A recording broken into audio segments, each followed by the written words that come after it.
জাদুটোনা ও কুফরি কালাম থেকে বাঁচার উপায় কি?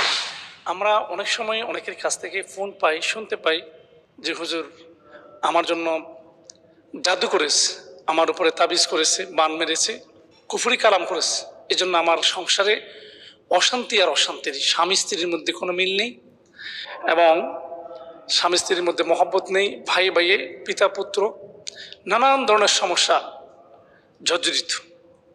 আসলে কি জাদুটোনা করা হয়, কুফরি কালাম করা হয়? এই বিষয়টা প্রথমে আমাদেরকে জানতে হবে। আসলে শয়তান হলো দুই প্রকার, একটা হলো জিন শয়তান, একটা হলো মানব শয়তান। তো আল্লাহ সুবহানাহু ওয়া তাআলা জিন শয়তানের অনিষ্ট থেকে এবং মানব শয়তানের অনিষ্ট থেকে বাঁচার জন্য কোরআন কারিমের দুইটা সূরার মাধ্যমে আমাদেরকে স্পষ্ট করে জানিয়ে দিয়েছেন। এমনকি আমাদের নবী, প্যারা নবী মুহাম্মদ রাসূলুল্লাহ সাল্লাল্লাহু আলাইহি ওয়াসাল্লাম তাকে পর্যন্ত তাকে অনিষ্ট করা থেকে, তাকে এই ধরনের কুফরি কালাম, তার জাদুটোনা করা থেকেও তিনিও নিষ্কৃতি পাননি, তাকে এটা করা হয়েছে। অতএব তাকে যেহেতু করা হয়েছে, আমাদেরকেও করবে, এটা স্বাভাবিক। এখন এই জাদুটোনা বা কুফরি কালাম থেকে বাঁচার আসলে উপায়টা কি, রাস্তাটা কি? রাস্তা একেবারেই সহজ, একেবারেই সহজ যদি আমরা আমল করতে পারি। সেটা কি? বড়ই পাতা, 7টি কাঁচা বড়ই পাতা নেবেন। এই 7টি কাঁচা বড়ই পাতা ভালো করে বাটবেন। বাটার পরে আপনার গরম পানির মধ্যে এই পাতাগুলো ঢেলে দিবেন। ঢেলে দিয়ে পানিটা নাড়তে থাকবেন। আপনি খেয়াল করবেন, যতক্ষণ পর্যন্ত না এই পাতার রস পানির সাথে মিশ্রিত না হয়, ততক্ষণ পর্যন্ত গরম পানিতে আপনি এই পাতাগুলো নাড়তে থাকবেন। অথবা আপনি যদি পাতাগুলো না বাটেন, 7টি পাতা, কাঁচা পাতা গরম পানিতে ঢেলে দিবেন। এরপরে পানি নাড়তে থাকবেন।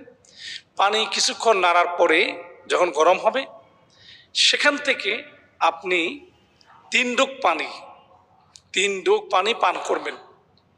পান করার পূর্বেই অবশ্যই বিসমিল্লাহির রহমানির রহিম, বিসমিল্লাহ বলে সূরা ফালাক, সূরা নাস এবং আয়াতুল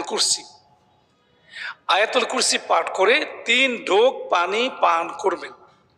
এই পানির সাথে অন্য কোনো পানি আর মিশ্রিত করা যাবে না।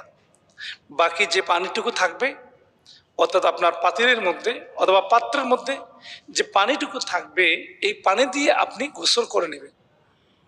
এই আমলটি যদি আপনি নিয়মিত করতে পারেন, অর্থাৎ বড়ই পাতার 7টি বড়ই পাতার, কাঁচা বড়ই পাতার দিয়ে গরম পানি করে অথবা পাতাগুলো ভালো করে বেটে সে পাতাগুলো গরম পানির মধ্যে ছেড়ে দিয়ে পানিকে যদি আপনি নাড়াতে থাকেন, সেই পানি পান করার পূর্বে, 3 ডুব পানি পান করার পূর্বে বিসমিল্লাহ পাঠ করে সূরা ফালাক, সূরা নাস এবং আয়াতুল কুরসি পড়ে যদি আপনি ফু দিয়ে পানিগুলো পান করেন, এরপরে বাকি পানি দিয়ে যদি আপনি গোসল করেন, এই আমল যদি আপনি নিয়মিত করতে থাকেন, আশা করা যায় ইনশাআল্লাহ যা আপনার জন্য, যারা আপনার উপরে যারা জাদুটোনা করেছে, বান টোনা করেছে কিংবা কুফরি কালাম করেছে, আপনার জন্য তাবিজ করেছে, আপনার অনিষ্টের জন্য, আপনার সংসারের সুখ দূরীভূত করে দেওয়ার জন্য, আপনার অমঙ্গলের জন্য, আপনার যাতে করে অকল্যাণ হয়, আপনি যদি উন্নতি করতে না পারেন, আপনি যাতে মানুষের কাছে হেয়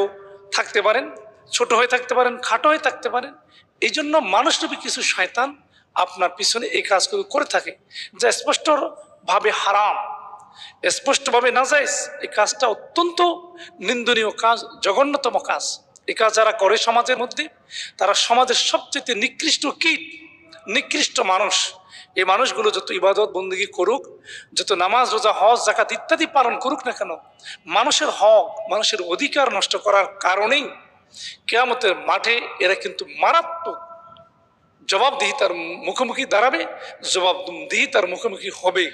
আমরা আশা করব আমার সমস্ত দর্শক শ্রোতাবৃন্দ এই আমলটি করবেন। এই আমলের মাধ্যমে আপনাদের উপরে যে অনিষ্ট, যে জাদুটোনা কুফরি কালাম করেছে, আশা করছি ইনশাল্লাহ এর থেকে আপনারা নিষ্কৃতি পাবেন, ইনশাল্লাহ আপনারা নাজাত পাবেন, আপনারা বাঁচতে পারবেন, উপকারিতা পাবেন। আসুন আমরা প্রতিনিয়ত এই আমলটুকু করার চেষ্টা করি। আল্লাহ সুবহানাহু ওয়া তাআলা তৌফিক দান করুন, আমিন।